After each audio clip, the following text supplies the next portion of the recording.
श्री सरस्वत्यै नमः। श्रीमते रामानुजाय नमः।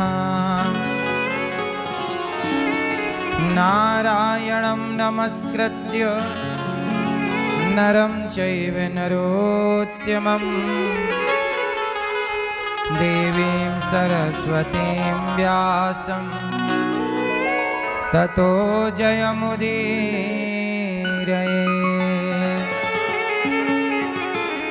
लक्ष्मीनाथसमारम्भां नाथयामुनमध्यमाम् अस्मदाचार्यपर्यन्तां वन्दे गुरु परम्पराम्।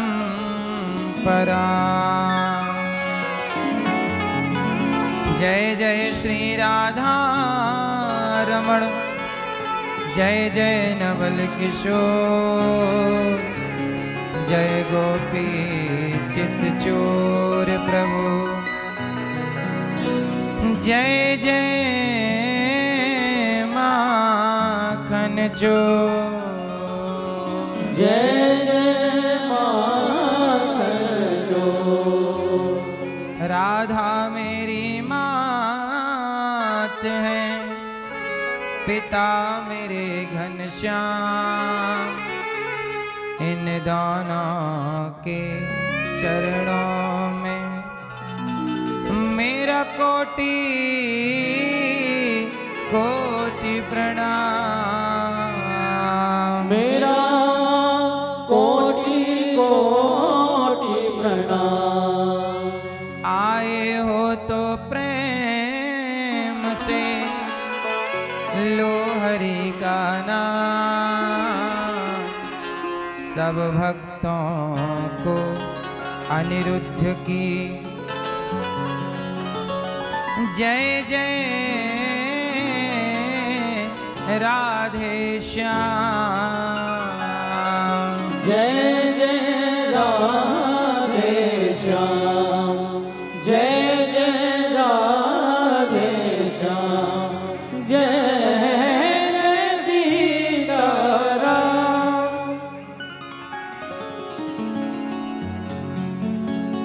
सब यहीं पड़ा रह जाएगा, हरि नाम हरि राम नाम संग जाएगा। सब यहीं पड़ा रह जाएगा, हरि राम नाम संग जाएगा, हरि राम नाम संग जाएगा, प्रभु राम नाम संग जाएगा। सब यहीं पड़ा रह जाएगा, सब यहीं पड़ा रह जाएगा,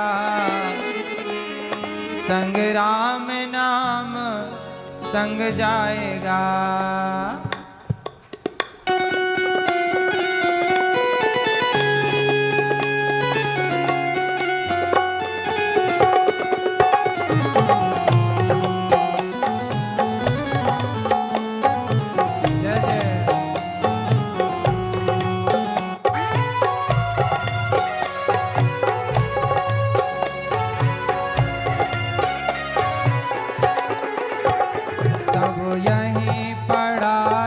जाएगा, सब यहीं पड़ा रह जाएगा, हरि राम नाम संग जाएगा। सब यहीं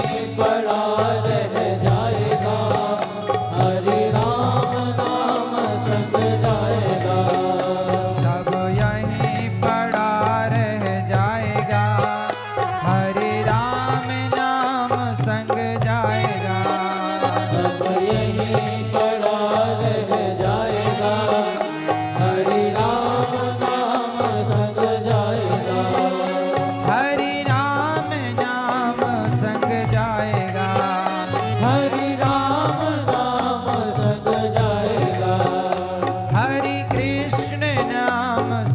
जाएगा। हरि कृष्ण नाम संग जाएगा। सब यहीं पड़ा रह जाएगा, सब यहीं पड़ा रह जाएगा। हरे राम नाम संग जाएगा। सब यहीं पड़ा रह जाएगा। हरे राम नाम संग जाएगा। जय हो।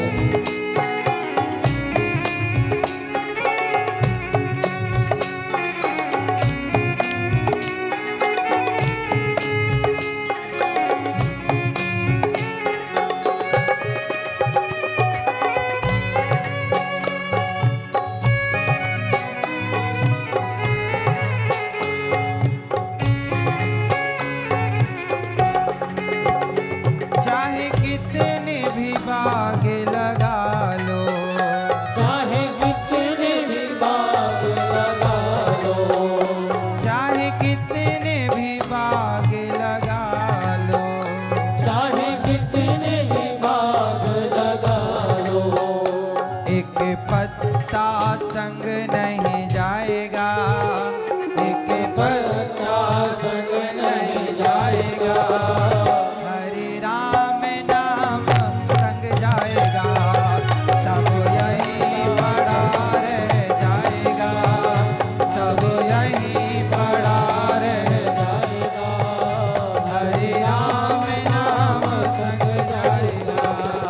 सब यहीं पड़ा रह जाएगा। हरे राम नाम संग जाएगा।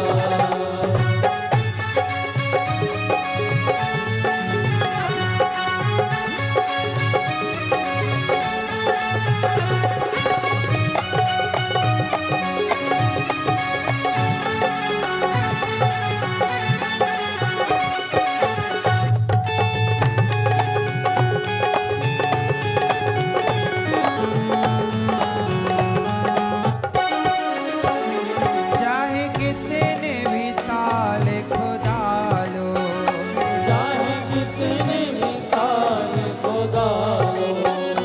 चाहे कितने भी महल बना लो, चाहे कितने भी महल बना लो। चाहे कितने भी महल बना लो। चाहे कितने भी महल बना लो। एक रोड़ा संग नहीं जाएगा, एक घोड़ा संग नहीं जाएगा। सब यहीं पड़ा रह जाएगा। एक घोड़ा संग नहीं जाएगा। सब यहीं पड़ा रह जाएगा। हरे राम नाम संग जाएगा, हरे राम नाम संग जाएगा। सब यहीं पड़ा रह जाएगा। हरे राम नाम संग जाएगा। सब यहीं पड़ा रह जाएगा।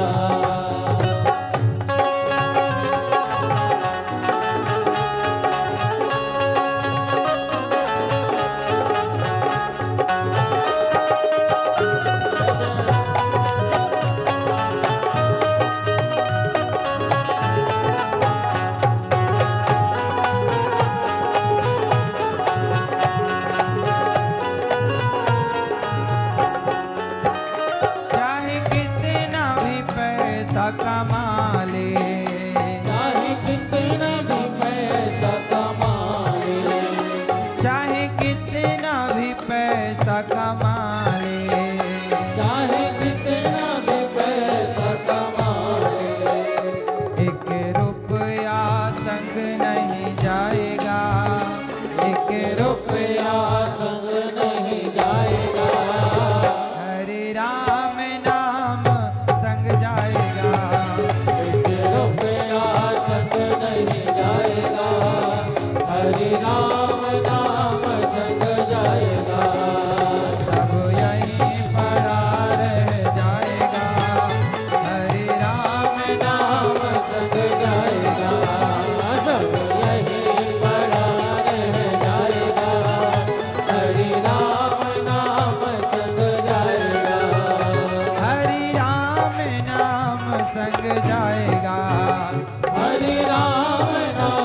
संग जाएगा। हरि कृष्ण नाम संग जाएगा। हरि कृष्ण नाम संग जाएगा। सब यही सब यही पड़ा रह जाएगा। हरि राम नाम संग जाएगा। सब यही पड़ा रह जाएगा। हरि राम नाम संग जाएगा। सब यही पड़ा रह जाएगा। हरि राम नाम संग जाएगा। हरि राम नाम संग जाएगा। हरि राम नाम संग जाएगा।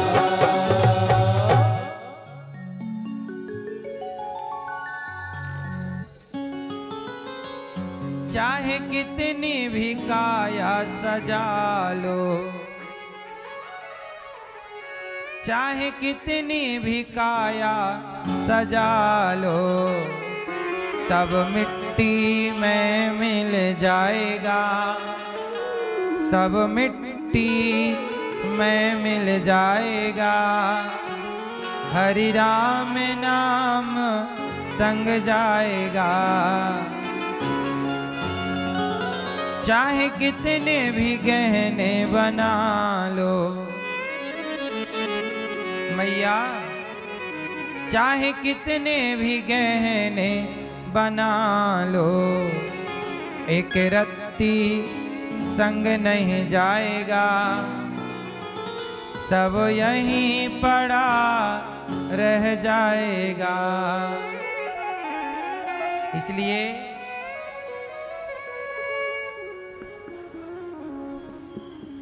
अब राम नाम धन कमा लो। अब राम नाम धन कमा लो। अब कमा सको तो भगवान के प्रेम का, भक्ति का धन कमाओ। वही साथ निभाएगा। पायो जी मैंने राम रतन धन पायो। भगवान का नाम ही साथ निभाएगा। बाकी इस धरा का, इस धरा में सब धरा रह जाएगा। बोलिए भागवत भगवान की जय। श्री वृंदावन बिहारी लाल की जय। श्री गौरी गोपाल भगवान की जय। जय जय श्री राधे श्याम। परम मंगलमय परात्पर अखिलेश्वर अखिल ब्रह्मांड नायक परात्पर परब्रह्म भगवान श्री कृष्ण की वांगमय प्रतिमूर्ति श्रीमद् भागवत महापुराण। आप उपस्थित सभी मातृ शक्ति भगवत चरणानुरागी प्रिय भक्तों को जय श्रीमन्नारायण, जय श्री कृष्णा, राधे राधे, जय गौरी गोपाल। कैसे हैं आप लोग? पूज्य गुरुदेव भगवान के श्री चरणों में दास अनिरुद्ध का कोटि कोटि दंडवत प्रणाम। आज हमारे परम पूज्य गुरुदेव भगवान भी हम सबको दर्शन के देने के लिए बड़ी कृपा पूर्वक यहाँ विराजे हैं। और ऐसे महापुरुषों का हम सबको आशीर्वाद प्राप्त हो रहा है। आप हमारे गुरुदेव भगवान हैं जिन्होंने स्वामी श्री कृपात्री जी का भी दर्शन किया, पूज्य श्री डोंगरे जी महाराज जी का भी आपने अच्छे से दर्शन किया। ऐसे महान विभूतियों के साथ में रहे, दरस परस करते रहे। हम उन महापुरुषों को तो नहीं देख पाए, पर आप में ही उनका दर्शन हो जाता है। पूज्य गुरु जी के चरणों में दास अनिरुद्ध का कोटि कोटि दंडवत प्रणाम। भागवत की कथा आज पितृ पूर्णिमा है। पितरों के लिए, पूर्वजों के लिए आज यहाँ भक्तों ने 326 पोथी पाठ आज यहाँ बैठे हैं। 326 परिवारों ने अपने पितरों के लिए सदगति के लिए भागवत जी के पाठ यहाँ आज से बिठाए हैं। आप लोग बड़े पुण्यात्मा हैं कि आपने अपने पूर्वजों के बारे में इतना सोचा। आज के युग में कौन अपने पितरों के लिए, दादा परदादा नानी नाना के बारे में कौन सोचता है। पर आपने श्राद्ध पक्ष में, पितृपक्ष में जब आपने भागवत जी का अनुष्ठान कराया तो आपके पितर इस भागवत से बहुत प्रसन्न होंगे और उनकी सद्गति के लिए आपने जो प्रयास किया है, इसी से पितृ दोष से मुक्ति मिलती है। तो आप जितने लोगों ने भागवत जी के पाठ बिठाए, यहाँ खूब आचार्यों के द्वारा, दिव्य आचार्यों के द्वारा, योग्य आचार्यों के द्वारा यहाँ आपकी भागवत जी के पाठ आज से स्टार्ट हुए और वह 7 दिन तक चलेंगे। भगवान कैसे हैं? सच्चिद आनंद। भगवान सच्चिदानंद है, जो सतस्वरूप है। सत्य, सत्य क्या है? चित क्या है? आनंद क्या है? अच्छा, आपको आनंद कहाँ मिलता है? और सच्चा कौन लगता है? बताओ, सच्चा कौन, झूठा कौन? कौन सच्चा? कौन सच्चा? कौन? भगवान ही सच्चे हैं। बाकी संसार के बातें, संसार के लोग आज कुछ कहते हैं, कल कुछ कहने लग जाते हैं। जो लोग आज आपको अच्छा कह रहे हैं वही लोग कल आपको बुरा कह सकते हैं। ये दुनिया आपको अच्छा या बुरा क्यों कहती है? बताओ। ये दुनिया आपको अच्छा भी कहती है और ये दुनिया आपको बुरा भी कहती है। यदि आप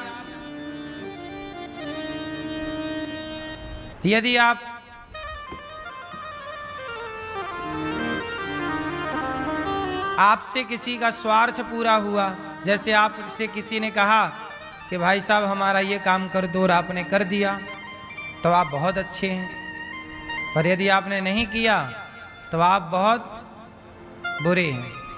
इसका मतलब है कि आप अच्छे और बुरे नहीं हैं, सामने वाला अपने नजरिए से आपको अच्छा या बुरा मानता है। सही है? संसार के काम आप आओगे तो वो अच्छा मानेगा और नहीं आओगे तो वो, क्योंकि वो स्वार्थ के नजरिए से आपको देखता है, स्वार्थ के चश्मे से देखता है। लेकिन भगवान कभी किसी को बुरा नहीं कहते, क्योंकि भगवान निस्वार्थ नजरिए से भक्त को देखते हैं। एक बार माम एकम शरणम ब्रज। अजामिल में कौन सा गुण था बताइए? धोखे से भगवान का नाम निकल गया। पापी अजामिल के मुंह से एक बार उसके पुत्र का नाम निकल गया। निकल गया ना। भगवान अपने भक्त से बहुत प्रेम करते हैं और कोई स्वार्थ नहीं। बताइए, भगवान आपको सब कुछ दे रहे हैं कि नहीं? स्वार्थ है भगवान का आपसे? कुछ, कोई स्वार्थ नहीं। इसलिए भगवान ही सच्चे हैं, जो निस्वार्थ प्रेम करते हैं अपने भक्तों से।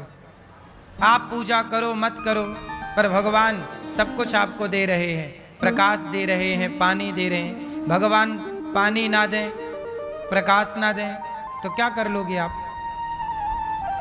इसलिए भगवान की कृपा से सब कुछ मिल रहा है। और वो भगवान कैसे हैं? सच्चे हैं। और ये संसार कैसा है? स्वार्थी। स्वार्थ लाग करें सब प्रीति, सुर नर मुनि जन की यह रीति। इसलिए संसार जैसा दिख रहा है वैसा है नहीं, तो सच्चे भगवान हैं। अच्छा, भगवान सच्चे तो हैं, रहते कहाँ हैं? आप सबके भीतर रहते हैं, मन मंदिर में। करते क्या है भगवान? देते क्या है भगवान? आपको सुख देते हैं कि दुख देते हैं? दुख। भगवान क्या देते हैं? सुख के दुख। क्या देते हैं मेरी माँ? क्या देते हैं? सुख भी और दुख भगवान नहीं देते। सुख देते हैं भगवान और दुख देता है कौन? आपका कर्म। जो बुरा किया था वो पा रहे हैं दुख के रूप में। कृपा मानो प्रभु, ये कृपा है आपकी। जीवन मरण, हानि लाभ, अमीरी गरीबी, हर परिस्थिति को क्या मानो? कृपा। जो हर परिस्थिति में स्माइल रखता है और ईश्वर को याद करता, प्रभु तेरी मर्जी के बिना पत्ता नहीं हिलता, तो कोई आपकी मर्जी के बिना थोड़ी सब काम हो रहा है। भगवान में भगवान के आश्रित हो जाओ। क्या हो जाओ? भगवान जगन्नाथ जी के एक भक्त थे, नाम था माधव दास। क्या नाम था? माधव दास जी नाम के एक भक्त थे। उनका कोई नहीं था, केवल जगन्नाथ जी थे। वो जगन्नाथ जी के मंदिर के आसपास रहते, जो मिल जाता प्रेम से पाते और जगन्नाथ जी का केवल नाम जपते। हे जगन्नाथ, जगन्नाथ स्वामी नयन पथगामी, जगन्नाथ स्वामी। भगवान के आश्रित कोई नहीं था इस धरती पर उनका, भगवान के सिवा। एक दिन माधव दास जी भ्रमण करने निकले तीर्थों का, तो जगन्नाथ जी बोले माधव दास जी हमें भी ले चलो। भगवान जगन्नाथ जी माधव दास जी से बात किया करते थे, तो जगन्नाथ जी बोले माधव दास जी हमें भी ले चलो। आपको पता है मेरी माँ, आप सुनकर आश्चर्य मानेंगे और पता नहीं आप विश्वास करेंगे कि नहीं करेंगे, पर मैं एक बात कह दूं। शास्त्रों में भक्तमाल में ये बात लिखी है, मैंने भी पढ़ी है, कि पहले के जमाने में जो मंदिर में भगवान हुआ करते थे, वो अपने भक्तों से बात किया करते थे। अब आप इस बात को मानो ना मानो, मुझे नहीं पता कि आप मानोगे कि नहीं, लेकिन पहले मंदिर में बैठे भगवान अपने भक्तों से बात करते थे, ऐसे जैसे हम आपसे बात कर रहे हैं और आप हमसे कर रहे हैं। क्यों करते थे? क्योंकि उस टाइम पर स्वामी रामानुजाचार्य स्वामी जी से रंगनाथ भगवान बात करते थे। रामानुज स्वामी जी से रंगनाथ भगवान क्या करते थे? बात करते थे। रामानुज स्वामी रामानुजाचार्य जी जगन्नाथ जी पहुंचे, तो जगन्नाथ भगवान रामानुज स्वामी जी से बात करते थे। उस जमाने में इस तरह की भक्ति थी कि भक्त और भगवान के बीच में कोई पर्दा नहीं था। आज चूंकि छल कपट इंसानों में इतना भर चुका है कि भक्त और भगवान के बीच में एक पर्दा आ गया। पहले ये पर्दा नहीं था। बिहारी जी में भी पर्दा कहाँ था पहले? इतने निश्चल भाव से भक्त दर्शन करते थे कि बिहारी जी उनके पीछे भाग जाते थे, भक्तों के पीछे पीछे चले जाते थे। तब से फिर पर्दा पड़ा कि भगवान भाग ना जाएं भक्तों के पीछे। सच कहें तो आपकी आंखों में भी पर्दा पड़ चुका है। केवल मंदिरों में पर्दा पड़ा है ऐसा नहीं है, आपकी आंखों में भी तो पर्दा है। अभिमान का पर्दा है, मोह का पर्दा है, अज्ञानता का पर्दा है, छल का पर्दा है, कपट का पर्दा है, ईर्ष्या का पर्दा है। उस जमाने में जो भक्त लोग हुआ करते थे, ना उनके मन में तनिक भी छल, ना कपट, ना ईर्ष्या, ना द्वेष, ना कोई मलिनता थी। जब निर्मलता थी तो भगवान बात किया करते थे। निर्मल मन जन सो मोहि पावा, मोहि कपट छल छिद्र न भावा। और जब से ये कपट का पर्दा आया तब से भगवान चुप बैठे, करते रहो।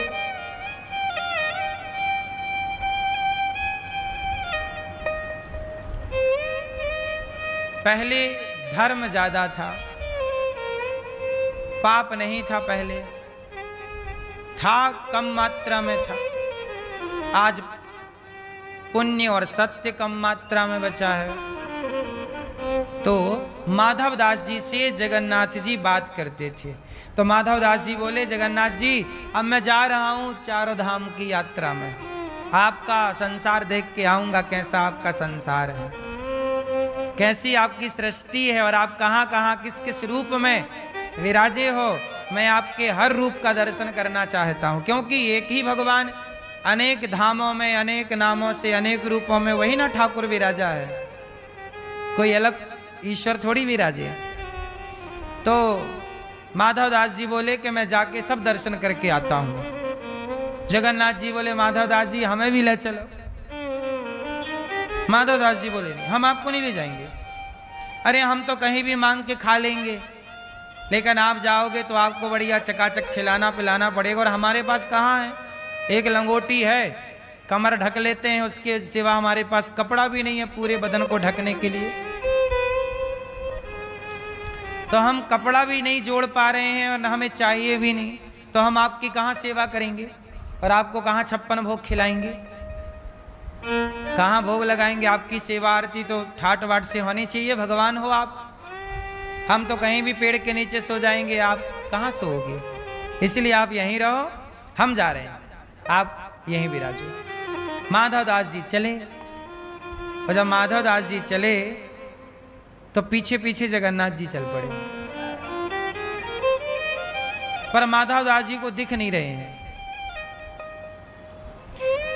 अब माधवदास जी को ना चले और जगन्नाथ जी के मंदिर के जरा आगे चले, पुरी से बाहर निकले कि उन्हें बहुत जोर की भूख लगाई माधवदास जी को, और जैसे ही भूख लगी बोले, मुझे भूख तो ऐसे लगती नहीं है, आज जल्दी भूख क्यों लगाई, इतने बजे भूख तो लगती नहीं है, पर लगाई तो चलो मांग लेते हैं। तो वहाँ एक मैया थी, तो मैया से कहा, मैया वैसे देखो अभी भोजन का टाइम तो है नहीं, पर आप यदि आज्ञा करो तो हमें भूख लगी है, कुछ हमें बना के दे सकती हो। तो मैया बोली कि चलो तुम तो साधु हो, आओ महाराज बैठो। मैया ने कहा, आप बैठो, मैं आपके लिए बनाती हूँ। तो बनाई मैया भोजन, और भोजन में जब भोजन बनाया तो परोसने लग गई, थाल लगाई और थाल में बढ़िया जो भी बनाया होगा उन्होंने परोसा, और वो परोसती जा रही है, बूढ़ी अम्मा रोती जा रही है, आंखों में आंसू बह रहे हैं। तो माधवदास जी ने कहा, मैया तुम रो रही हो, क्या हुआ? अरे महाराज ये बताओ तुम कहाँ जा रहे हो? बोले, हम जा रहे हैं चारों धाम की यात्रा करने और अपने भगवान के अनेक नाम अनेक रूपों का दर्शन करने जा रहे हैं। तो मैया बोली, बाबा तू कितनो निर्दयी है। निर्दयी? मैया मैंने तेरे का बिगाड़ लियो, मैं काय को निर्दयी? रोटी मांग ली तेरे से तो निर्दयी है गयो। अरे बाबा रोटी की बात ना है तो का कहे मैया? अरे मैया बोली, बाबा ये तेरे संग इतनो प्यारो बच्चा है, छोटो सो छोरा, यो को तू लेके कहाँ डोलेगो, कहाँ कहाँ जाएगो, या के पाँव में कांटे कंकड़ चुभेंगे, और कहाँ तू या को भोग लगाएगो, कहाँ खवाए पिवाए, या कि महतारी बाप कहाँ है, या के माँ बाप कहाँ है? तो माधवदास जी बोले कि कौन बालक की बात कर रही हो? अरे बाबा तू को पतो ना है, तेरी थाली में तेरे संग खा रहे हो बालक, तो को दिखे ना है? ना मैया मोको तो ना दिख रहे हो। तब माधवदास जी ने अपनी प्रेम की दृष्टि से जब देखा तो उनके साथ उनकी थाली में जगन्नाथ जी भोजन कर रहे थे बाल रूप में। कहा कि प्रभु आप यहां? भगवान बोले कि क्या करें हम, तुम्हारे बिना हम यहां करेंगे क्या? देखो जरा, ये बातें कोई कल्पना नहीं है, इस धरती पे इस कलयुग में घटी ये सत्य सत्य घटनाएं हैं जो लिखी हैं। जब भगवान जिद पकड़े कि अच्छा तुम जो खाओगे हम वो खाएंगे, हम कहाँ कह रहे हैं कि तुम हमें मालपुआ खिलाओ, हम कहाँ कह रहे हैं कि तुम हमारे लिए 56 भोग की व्यवस्था करो, जो तुम खाना, नमक रोटी अचार रोटी, हमें खिलाते रहना, पर हमें छोड़ो मत। सोचिए, भगवान खुद रोते हैं, भक्तों से कहते हैं कि तुम हमें मत छोड़ना। आप भगवान को छोड़कर संसार में बड़े प्रसन्न होते हैं, धन दौलत मिल जाने पर आप बहुत प्रसन्न होते हैं। भगवान रोते होंगे कि देखो, मुझे छोड़ करके धन दौलत को अपना मान लिया इन्होंने। और जो भगवान को अपना मानता है, भगवान उनके लिए। अब माधवदास जी चले, चलते चलते कई दिन बीत गए। एक दिन क्या हुआ, माधवदास जी का पेट खराब हो गया, कोई बीमारी लग गई। स्वाभाविक इंसान है तो हम सबका हाल बिगड़ता रहता है, सुधरता रहता है, शरीर है। अब माधवदास जी के एक दिन हो गया पेट खराब, तो वो ना समुद्र के किनारे थे, कहीं गांव था बगल में, वहाँ सागर भी था, समुद्र भी था। तो वहाँ एक गुफा सी थी पत्थर की। तो माधवदास जी आज स्वास्थ्य खराब था तो वहीं गुफा में विराजे थे, पर बार बार ना उन्हें शौच करने जाना पड़ रहा था, पेट खराब था तो बार बार शौच करने जाएं। अच्छा, उनके पास लंगोटी 2-3 ही थी। तो क्या हुआ कि वो शौच करने जाएं तो उनकी इतनी भी हिम्मत नहीं थी कि वो अपनी लंगोटी धुल सकें। तो लंगोटी बगल में रख देते कि स्वास्थ्य ठीक होगा तो धुलूंगा, वरना वो मल से भरी लंगोटी। जब थोड़ा होश आया तो देखा कि उनकी लंगोटी धूप में सूख रही थी, सूख रही। अब कहा कि भाई मेरे साथ तो कोई नहीं है। अच्छा, उन्होंने फिर भगवान से निवेदन कर दिया कि आप जाओ, हम आपको लेके नहीं जाएंगे। तो भगवान फिर वहां से उनकी दृष्टि में चले गए, पर भगवान गए नहीं, उन्हें दिख नहीं रहे थे, पर भगवान थे साथ में। अब उनकी लंगोटी धूप में सूख रही है, और एक लंगोटी जो बाहर बगल में रखे थे मल से भरी, वो भगवान समुद्र में ले जाके साफ कर रहे थे। अब जब उन्होंने फिर दृष्टि डाली, प्रेम से देखा, तो भगवान उनकी लंगोटी धुल रहे थे। जब लंगोटी धुल कर आए तो भक्त रो रहे हैं। माधवदास जी रोने लगे, प्रभु ये क्या किया आपने, हमारी लंगोटी आप धुल रहे हैं। तब भगवान ने कहा कि माधवदास ये बता कि तुम्हारा मेरे सिवा कोई है। माधवदास जी ने कहा, प्रभु ये तो सही है कि मेरा आपके सिवा कोई नहीं है। तो भगवान बोले कि जब मेरे सिवा तुम्हारा कोई नहीं है तो तुम्हारी इस हाल में सेवा कौन करेगा, मैं ही तो करूंगा, क्योंकि मेरे सिवा तुम्हारा कोई नहीं है। बस याद रखिएगा, सुनहरी मैंने निर्बल केवल राम। यदि आपका कोई नहीं है और आपने समर्पण किया है तो हमारा भगवान इतना दयालु है कि वो तुम्हारे जूठे बर्तन भी और तुम्हारी लंगोटी भी साफ करने को तैयार है। प्रेम में बिक जाते हैं भगवान। कोई खरीदने वाला हो तो खरीद ले, बिक गए भगवान।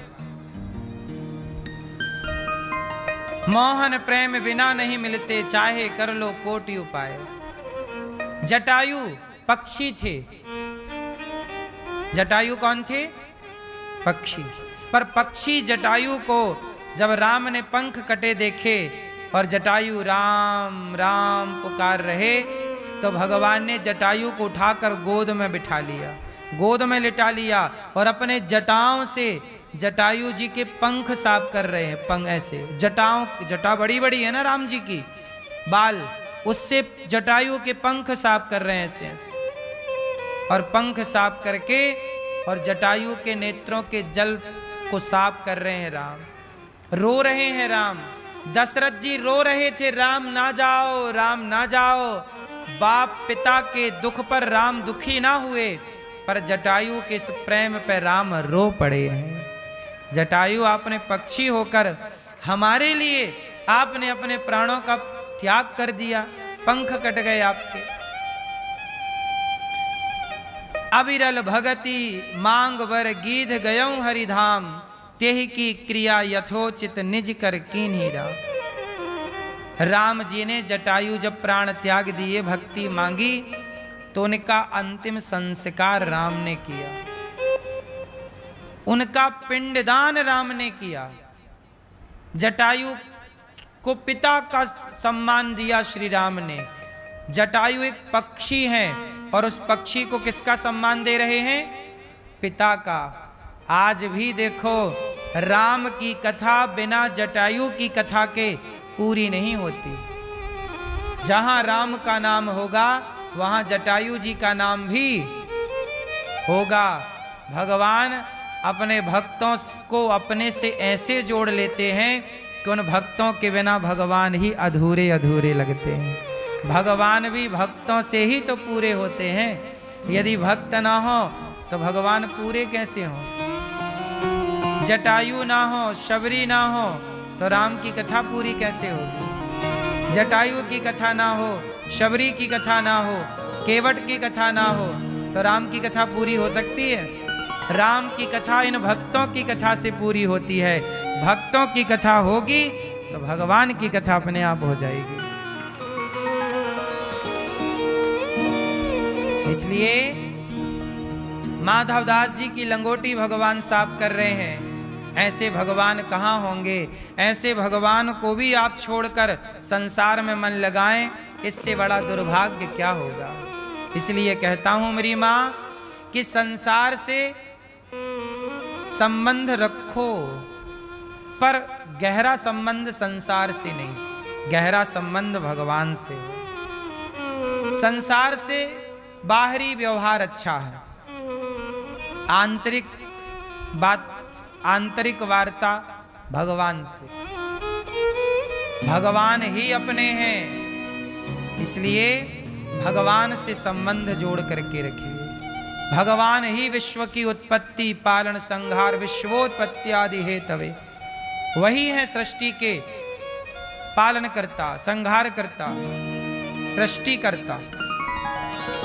हमारा दुख संसार में दूर कोई कर सकता है तो केवल भगवान। तो हमने आपको यही निवेदन किया कि हर परिस्थिति में जो कृपा माने वो कौन है? वो कौन है? वो भक्त। भक्त के लक्षण क्या है? सुख में भी कृपा तो दुख में भी, हानि में कृपा तो, जीवन में कृपा तो, मृत्यु भी ईश्वर की कृपा। अच्छा, कुछ बीमारियां ऐसी हैं जो डॉक्टर ठीक कर देते हैं, बोलो हाँ, लेकिन कुछ बीमारियां हैं जो ठीक नहीं होती। लाख रुपया आपने खर्च कर लिया, बड़े बड़े डॉक्टरों को आपने दिखाया, अमेरिका के डॉक्टरों को भी आपने दिखा दिया, लेकिन आपकी बीमारी जा नहीं रही है। इसका मतलब है कि वो बीमारी नहीं है। वो क्या है? वो तुम्हारे कर्मों का दंड उस बीमारी के रूप में मिला है। तो वो कर्म दंड हैं, भोगते रहिए। और उस हाल में भी ये सोचिए ईश्वर की कृपा है, ज्यादा भोग मिलना था तो कम ही भगवान भोगा रहे हैं। भगवान बड़ी कृपा कर रहे हैं। बड़ा कष्ट होना था तो तनिक में निपटा रहे हैं। ये ईश्वर की कृपा नहीं तो क्या है? भगवान की कृपा आप समझ नहीं पाते। कृपा की न होती जो आदत तुम्हारी, तो सुनी ही रहती अदालत तुम्हारी। मैया, ये दो शब्द याद कर लीजिए। बोलो कृपा, बोलो कृपा। भय प्रगट कृपाला। कौन प्रकट हुआ? भय प्रगट कृपाला। भय प्रगट, प्रगट हो गए। कौन? वो कृपा करने वाले कृपालु प्रकट हो गए। कृपा करेंगे। भय प्रगट कृपाला, दीन दयाला, कौशल्या हित कारी, हर्षित महतारी, मुनि मनहारी। वो प्रकट हो गए हम पर कृपा करने के लिए। इसलिए हम पर कोई कृपा करे ना करे, मेरे भगवान श्रीमन नारायण सदा उनकी कृपा है। इसलिए आप सदा कृपा का अनुभव करिए। हर परिस्थिति में खुश रहिए, प्रसन्न रहिए। बीमारी है, इलाज कराओ। नहीं जा रही है, समझ लो कि ये तुम्हारे कर्मों का। भीष्म पितामह बाणों की सैया पर लेटे हैं। ये क्या था उनके कर्मों का? बोलो, कर्मों का दंड था। गोस्वामी श्री तुलसीदास जी को एक मुगल राजा ने बुलाया दरबार में। कहा कि मैंने सुना है कि तुम बड़े चमत्कारी हो, चमत्कार दिखाओ। तुलसीदास जी बोले मैं कोई चमत्कार नहीं दिखाता। मैं तो राम का दास हूं। तो उस मुगल राजा ने तुलसीदास जी को जेल में बंद कर दिया। चलो, बड़े भक्त बने घूम रहे हो, चलो जेल में डाल दिया। तब वहां तुलसीदास जी ने हनुमान जी का स्मरण किया और वहीं जेल के भीतर तुलसीदास जी ने हनुमान चालीसा की रचना की। जय हनुमान ज्ञान गुण सागर, जय कपीस तिहुँ लोक उजागर। जो यह पढ़े हनुमान चालीसा हो यह सिद्धि, जो शतवार पाठ कर कोई छूटय बंद। हनुमान चालीसा जो पढ़ेगा वह बंधन से मुक्त हो जाएगा, क्योंकि तुलसीदास जी ने जब ये हनुमान चालीसा लिखा तो इतने सारे बंदर आए कि उस मुगल राजा की सारी सेना को और पूरे राज्य में हाहाकार मचा दिया। तब कहा किसी ने, महाराज आपने एक भक्त को बंदी बना रखा है, जल्दी आजाद करो। तब छोटे तुलसीदास जी को छोड़ा, सा सम्मान विदा किया। तो हनुमान जी तुरंत हनुमान चालीसा के प्रभाव से तुलसीदास जी की रक्षा करने आ गए। तुलसीदास जी जैसा परम भक्त हो, समर्पित भक्त, तो वो एक बार यदि प्रभु को पुकारे तो प्रभु उसके लिए पूरी सेना भेज दें, कोई बाल बांका कर सके।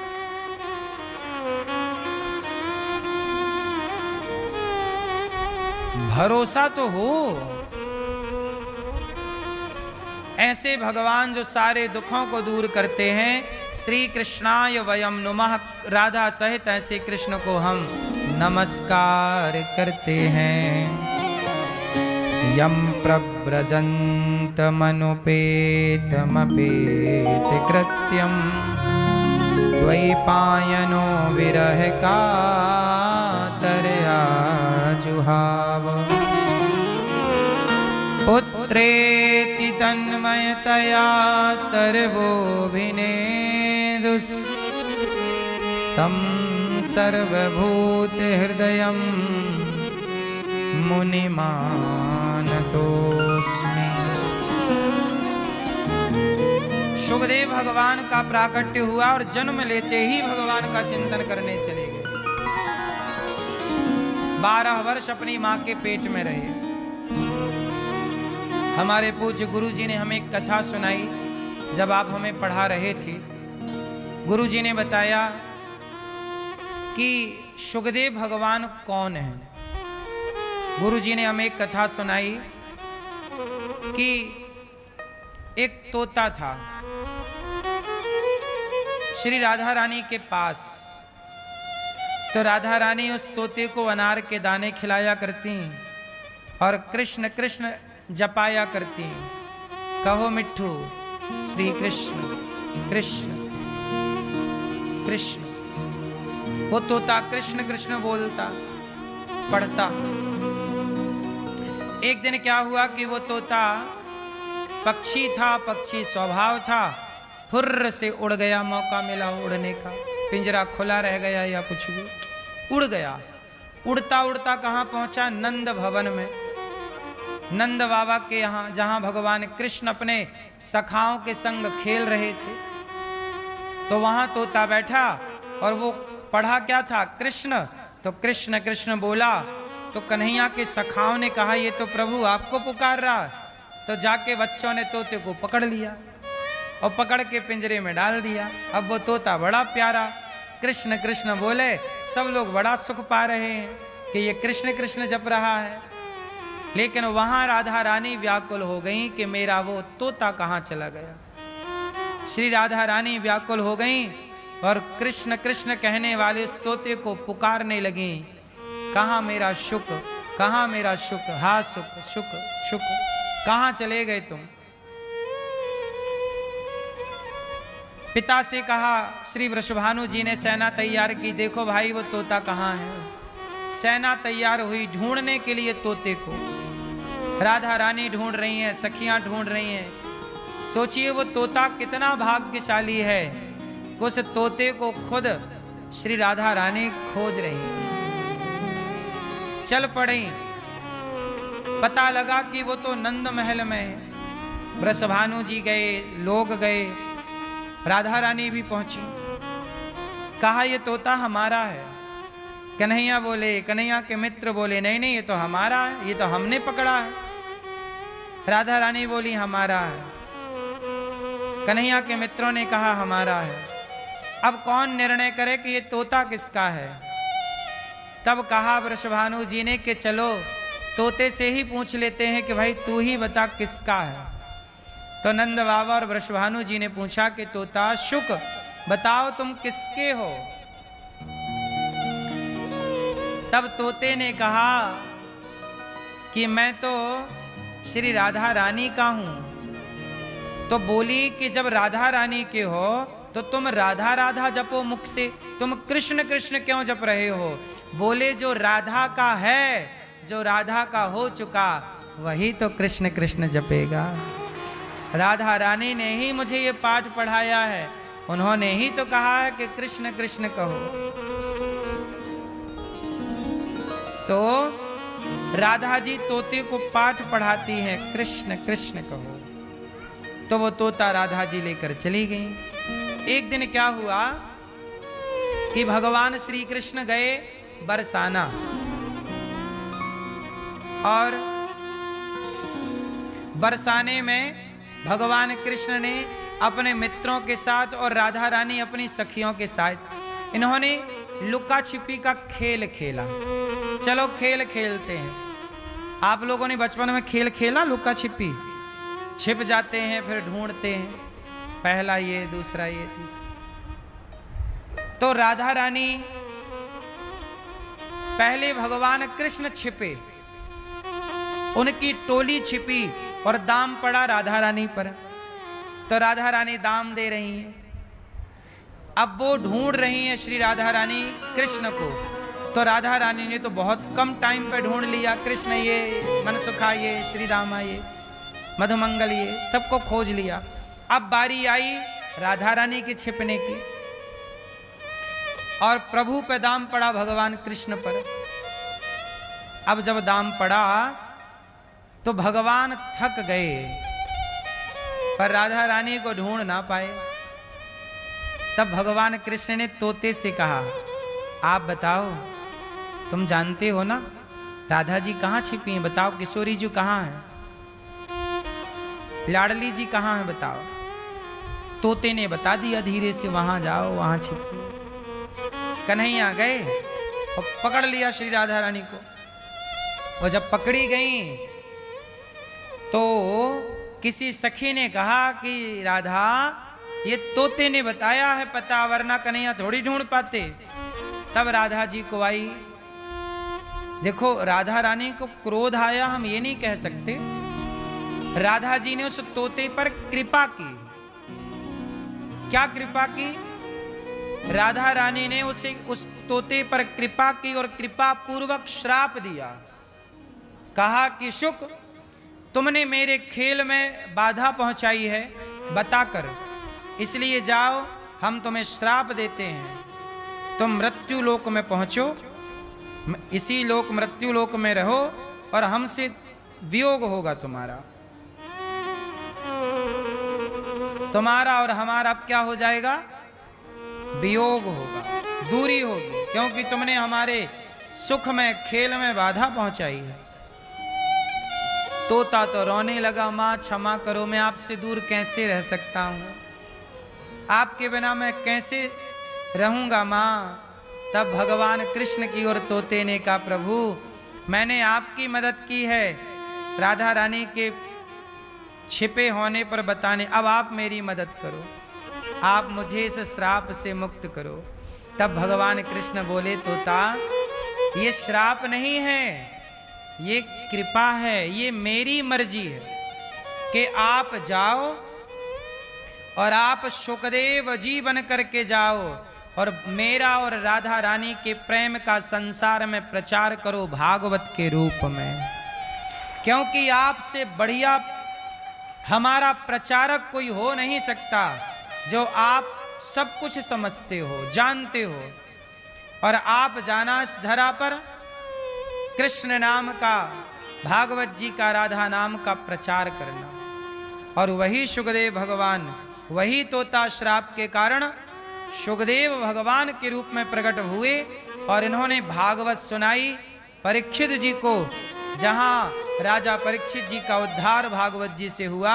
और फिर वही भागवत परीक्षित जी के द्वारा, जब पहली बार सुखदेव जी के द्वारा परीक्षित ने सुनी, वही भागवत फिर इस धरा पर आज भी जीवित है। और वही ये दास आपको सुना रहा है, वही गुरुजनों ने दास को सुनाया और पढ़ाया। तो ये भागवत देखिए कहां से प्रकट हुई। वही तोता क्या बने, सुखदेव जी। और कहा भगवान ने कि जब आप भागवत श्रवण करा दोगे, भागवत का प्रचार कर दोगे, तो राधा जी के श्राप से मुक्त हो जाओगे, फिर सदा सदा के लिए आप गौलोक धाम विराजोगे। आपने ध्यान से देखा होगा, श्री राधा रानी किशोरी जी के पास शुक जरूर होता है, तोता। तो ये कोई सामान्य नहीं है सुखदेव जी, साक्षात भगवान कृष्ण ही सुखदेव बन करके, भगवान सुखदेव बन के प्रकट हुए। तत्रा भवद भगवान व्यास पुत्रो। तो ये भगवान व्यास, भगवान ही व्यास पुत्र बन करके प्रकट हो गए। किसके लिए? राजा परीक्षित जी को श्राप लगा है संत का, एक संत का श्राप लगा है। तो श्राप को कौन काटेगा? कहते हैं अश्वत्थामा ने ब्रह्मास्त्र चलाया, तो ब्रह्मास्त्र को भगवान के कृपा रूपी सुदर्शनास्त्र ने काट दिया। लेकिन जब ब्राह्मण का श्राप लगा, तो श्राप को कौन काटेगा? बोले भागवत श्रवण किया तो श्राप कट गया परीक्षित जी का, और श्राप से मुक्त होकर परीक्षित जी की परम गति हो गई। तो भागवत जी वह है जो श्राप से भी मुक्ति मिलती है। ये मानवः पाप कृतस्तु सर्वदा सदा दुराचार रता विमार्ग गाहा, क्रोधाग्नि दग्धः कुटिलाश्च कामिनः सप्ताह यज्ञेन कलौ पुनन्तिते। कितना भी बड़ा पापी हो, कोई भी पाप आपने जाने अनजाने में किया हो, इसलिए तो कहते हैं कि जब भागवत आप सुनते हैं, आप अपने पितरों के लिए, पूर्वजों के लिए भागवत का अनुष्ठान पोथी पाठ कराते हैं, तो आप और आपके पूर्वज हर पाप से मुक्त होकर भगवान के धाम जाने के अधिकारी हो जाते हैं। ये भागवत जी का वचन है। भागवत सुनने वाले की दुर्गति नहीं हो सकती, अधोगति नहीं हो सकती। आप लोग जितने लोग भागवत सुन रहे हैं, आपकी कभी अधोगति नहीं हो सकती। ये हो सकता है कि आपने पाप किए हो तो पाप का दंड आपको मिल सकता है, लेकिन आप पूर्ण समर्पण कर दो तो वो भी क्षमा हो जाएगा। पर समर्पण पूरा नहीं भी हो पाया, और चूंकि आपने भागवत सुनी है, तो आप वो कर्मों का फल भोग के मोक्ष के ही अधिकारी बनोगे। क्योंकि गीता में एक वाक्य लिखा है, अवश्यमेव भोक्तव्यम। और दूसरी बात ये भी लिखी है कि अहम त्वा सर्व पापेभ्यो मोक्षयिष्यामि मा शुचः। देखो, दो बातें हैं। यदि आपने भगवान के चरणों में समर्पण नहीं किया और आप मर गए, तो आपने जितने पाप किए हैं वो पापों को भोगना पड़ेगा। और यदि भागवत सुनी है तो पापों को भोगने के बाद आपको मोक्ष मिलेगा, क्योंकि भागवत सुनी। समर्पण नहीं किया तो पाप खड़े रहेंगे, भोगना पड़ेगा। पर यदि मृत्यु के पहले आपने आत्मसमर्पण कर दिया प्रभु के चरणों में, पूर्ण रूप से समर्पण कर लिया, तो पाप समाप्त हो जाएंगे, फिर आपको भोगना नहीं पड़ेगा और आप सदगति आपकी मिलेगी। इसलिए कहता हूं कि भक्तों का पहला लक्षण है समर्पण। सन्मुख हो ही जीव मोहि जबहि, जन्म कोटि अघनासहि तबहि। क्या बात कही है, समझो। जन्म कोटि, कोटि जन्म का मतलब क्या हुआ? कोटि मतलब, कोटि मतलब करोड़ों, कोटि मतलब जोर से, जोर से करोड़ों। तो अब पूरी बात सुनो। सन्मुख हो ही जीव मोहि जबहि। भगवान कहते हैं कि जीव जब मेरे सन्मुख आ जाता है, मतलब सामने आ जाता है और कह देता है कि प्रभु मैं आपका, सन्मुख आया, सन्मुख हो ही जीव मोहि जबहि। जबहि मतलब जब भी आ जाए, तो जन्म कोटि मतलब करोड़ों जन्मों के, केवल इस जन्म के नहीं, करोड़ों जन्मों में हमने कोई पाप किया होगा, तो भी भगवान कहते हैं चुटकियों में उन्हें समाप्त करके मैं तुम्हें गले लगा लूंगा। पर कब? जब आप मेरी माम एकम शरणम ब्रज, एक मेरी शरण में आओ। अब आप शरण में जाते नहीं, भगवान के बनते नहीं। आप लोग तंबाकू खाते हैं, तंबाकू नहीं छूट रही है साहब से, गुटखा नहीं छूट रहा है, बीड़ी नहीं छूट रही है, सिगरेट नहीं छूट रही है, शराब नहीं छूट रही, गांजा नहीं छूट रहा। जब तुमसे संसार के ये विषय और विकार नहीं छूट रहे तो तुम कैसे समर्पण कर सकते हो? फिर तो तुम्हें भोगना ही पड़ेगा, क्योंकि समर्पण नहीं हुआ। तुम्हारा समर्पण कहाँ है? बीड़ी में, गुटके में। गुटका नहीं छोड़ सकते महाराज, हम भले वृंदावन आना छोड़ देंगे, हम भले भगवान को छोड़ देंगे, हम गुटका नहीं। एक लड़के से मैंने कहा छोड़ दे गुटका, नहीं महाराज जी हमें थोड़ा टाइम दो, गुटका नहीं छोड़ेंगे। इतना अटैच हो गए हैं आप संसार के विषयों से, गुटका नहीं छूट रहा है आपसे। सोचिए किस तरह के गुलाम बन गए आप। ऐसी गुलामी जैसी गुटके की ऐसी गुलामी कन्हैया की कर लेते ना साहब भगवान की, तो आप अमर हो जाते, आपकी 50 पीढ़ियां तर जाती। जितना अटैचमेंट गुटके से है, गुटके के बिना जी मचला रहा है, ऐसे भजन के बिना जी मचलाने लग जाए। गुटके की तलप लग रही है, ऐसे भगवान के दर्शन की तलप लगने लग जाए, तो आप ही भगवान के रूप में समाज में प्रतिष्ठित हो जाओगे। इतनी लगन लग जाए तो समाज आपको पलकों पर बिठा लेगी, यदि आप इस तरह का समर्पण कर लें।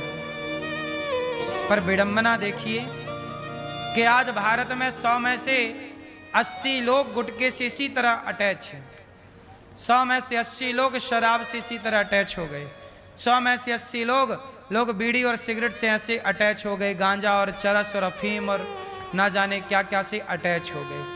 पर इतना ही अटैचमेंट भगवान से हो जाता। मीराबाई का भी ज्यादा अटैचमेंट नहीं था, बस इतना ही था जितना अटैचमेंट आज गुटखा वाले का गुटखा से है, इतना ही मीरा का गिरधर गोपाल से हो गया। इतने से प्रेम में भगवान कहते हैं कि भक्त जहां एक पग धरे तहां धरूं मैं 60। आप भगवान के लिए एक पग धरिए, भगवान आपके लिए 60 कदम रखते हैं। भक्त जहां एक पग धरे तहां धरूं मैं 60, आगे आगे भक्त चले कबहू न छोड़ूं साथ। तो ये भगवान कह रहे हैं कि एक बार मेरी ओर आ तो सही, माँ में कम शरणम ब्रज, एक मेरी शरण में आ। फिर देख अहम त्वा सर्व पापेभ्यो, मैं तेरे सारे पापों का नाश करके मोक्षयिष्यामि मां शुचा, मोक्ष का अधिकारी ना बना दूं तो कहना। पर आप आते कहां हो? आप गुलाम हो गए जिह्वा के, मुर्गा खाने की आदत लग गई, मछली खाने की आदत लग गई। जितनी आदत मछली खाने की, मुर्गा खाने की जिह्वा को लगी, काश इतनी आदत जिह्वा को भगवान का नाम जपने की लग गई होती तो कल्याण हो जाता। जिह्वा को नाम जप की आदत नहीं लगी, पर मुर्गा और मछली खाने की आदत लग गई। धिक्कार है तुम्हारी जिह्वा को।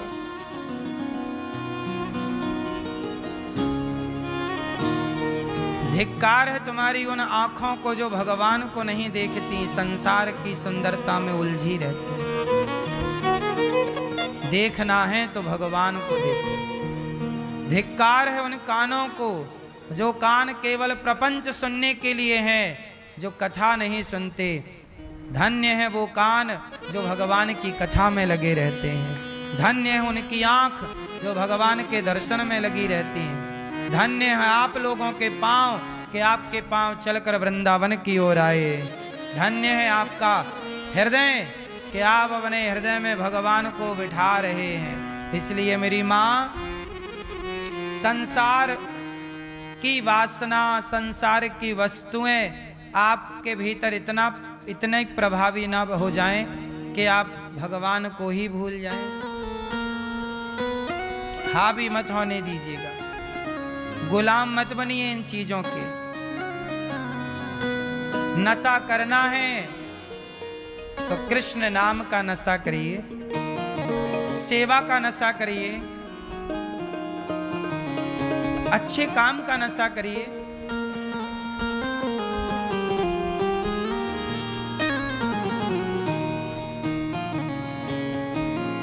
अच्छे काम कीजिए।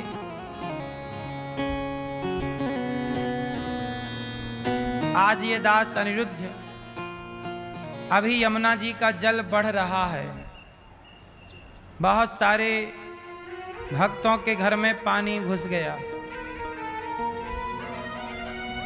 रोज हम भगवान से यही प्रार्थना करते हैं कि प्रभु किसी का नुकसान ना हो, और ये दास रोज अपनी टीम को भेजता है, जाओ बाढ़ क्षेत्र में जितने लोग परेशान हैं उन सबको भोजन की व्यवस्था हो। हम तो यही सोचते हैं कि सेवा करने का मौका मिले तो सेवा किस तरह से करूं, तो सब बाढ़ पीड़ित भक्तों को भोजन की सेवा। और ये दास अनिरुद्ध यही निवेदन करेगा कि केवल भोजन ही नहीं, जिनके घरों में पानी घुस गया है तो आप यदि आसपास के हैं वृंदावन क्षेत्र के, तो आप गौरी गोपाल आ जाइए। आपके रहने की व्यवस्था भी जब तक पानी भरा है यहीं गौरी गोपाल भगवान के चरणों में होगी, तो रहने की व्यवस्था भी और भोजन की व्यवस्था भी। क्योंकि हम और आप किसी के काम नहीं आए तो हमारे और आपके होने का मतलब क्या है। तो कोशिश करिए कि हम किसी के काम आए। सोचना है तो ऐसा सोचो ना कि हम किसी के काम आ सके। कहाँ हम काम आ सकते हैं? हम ये क्यों सोचें कि यार वो वाला गुटखा खाएं कि वो वाली शराब पिए? क्यों? कि बकरा खाए थे तो मुर्गा के बारे में सोचे कि मुर्गा खाएं। ये क्यों सोचें? क्यों ना हम प्लस सोचें, अच्छा सोचें। आप जो सोचना चाहें सोचिए, पर याद रखिए कि आपको आगे आएगा वही, सामने मिलेगा वही जो आज आपने सोचा होगा। तेरा किया ही तो तेरे आगे आता है। इसलिए सुखदेव भगवान प्रकट होते हैं और प्रकट होते ही चल पड़ते हैं। पुत्र पुत्र पुत्रेति तन्मयतया तरवोभिनेदुस्। वेद व्यास जी कह रहे हैं बेटा रुक जाओ, शादी विवाह कर लो फिर जाना। कहा ना पिताजी, माया बड़ी प्रबल है, मैं जरा ठहरा तो पकड़ लेगी माया। संसार में बहते रहो। अच्छा बताओ, रुका हुआ पानी साफ होता है कि बहता हुआ पानी? बोलो। तो आप ठहरे हो कि बह रहे हो? आप लोग भी ठहर गए, इसलिए आपके विचारों में गंदगी आ गई। ठहर गए ना, इसलिए कहता हूं बहते रहो। अपने घर से बहो तो वृंदावन आ जाओ, वृंदावन से बहो तो घर चले जाओ, फिर घर से बहो तो अयोध्या जी चले जाओ। कभी अयोध्या जी कभी वृंदावन, तीर्थों में बहते रहो। संतों के शरण में, सत्संग में बहते रहो। जब बहते रहोगे तो आपके मन में छल कपट न ठहर पाएगा। और यदि आप गृहस्थी के जंजाल में ठहर गए तो आपके मन में भाई के प्रति ईर्ष्या, माँ बाप के प्रति घृणा द्वेष, दोस्तों पड़ोसियों के प्रति कितना जंजाल आपके दिमाग में हो जाएगा। और आप इतने परेशान हो जाएंगे कि आप सोचेंगे चलो अब आत्महत्या कर लेते हैं, और आप मरने की सोचने लग जाएंगे। इतने परेशान हो चुके होंगे आप। इसलिए समय मिले तुरंत बह चलो भगवान की ओर। नदियां बह बह के कहां जा रही हैं? समुद्र की ओर। आप भी बह बह के भगवान की ओर चलो। चलो भगवान की तरफ बहते हैं, भगवान की तरफ बहा करो। बहते रहोगे न मेरी माँ तो आपका मन गंदा नहीं होगा। बहता हुआ पानी कहाँ गंदा? आपका मन यदि रुक गया कहीं एक जगह, गंदा हो गया। आपका मन एक जगह किसी एक स्त्री में रुक गया, किसी पुरुष में रुक गया ना, गंदा हो गया। इसलिए मन किसी एक जगह ना लगकर भगवान के चरणों में, किसी स्त्री में ना लगकर, किसी पुरुष में ना लगकर, किसी वस्तु में ना लगकर, वस्तु में तनिक भी लगा, व्यक्ति में लगा, पत्नी पति मतलब पराई स्त्री पराई पुरुष में लगा, गंदा, हटने मत दो भगवान के चरणों से। यही तो दिक्कत है, आप लोग अपने मन पे कंट्रोल नहीं कर पाते। आज आपका मन कुछ, अभी आप कथा सुन रहे हैं, आपका मन बहुत अच्छा है अभी, वाह वाह बहुत बढ़िया, क्या बात कह रहे हैं महाराज जी, अच्छा लग रहा है। लेकिन जैसे ही आप यहां से उठोगे, घंटे भरवा सब भूल जाओगे। फिर आप ऐसी वही मुर्गा, वही मछली, वही शराब खुल रही है। अभी आप यहाँ बैठे हैं तो लग रहा है नहीं नहीं बात ठीक है, शराब नहीं पीना, भगवान में मन लगाएंगे, अच्छे काम करेंगे, हम भी सेवा करेंगे। पर अभी उठोगे थोड़ी देर बाद फिर वही, क्यों? क्योंकि आपके जीवन में कुसंग की मात्रा ज्यादा है और सत्संग की मात्रा, इसलिए आप पर कुसंग हावी होता है। सत्संग की मात्रा जब ज्यादा हो जाएगी, नित्य सत्संग करोगे, तब सत्संग कुसंग पर हावी हो जाएगा। अभी कुसंग सत्संग पर, अभी आप लोग महीने में कितने दिन कथाएं सुनते हो? बताओ आप लोग कितने दिन, भैया आप कितने दिन सत्संग करते हो महीने में? हैं? कितने दिन? पहली बार? कितने मिनट, कितने घंटे रोज सुनते हो कथा? मतलब कभी आप सुनते हो, कभी नहीं सुनते।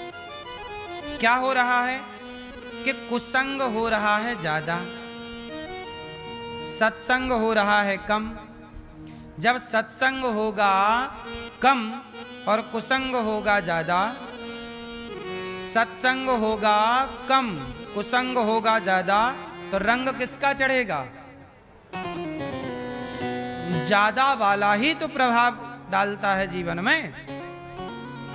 इसलिए कुसंग को करिए कम, संसार की संगत करिए कम और सत्संग करिए ज्यादा, तब जाके आपके जीवन में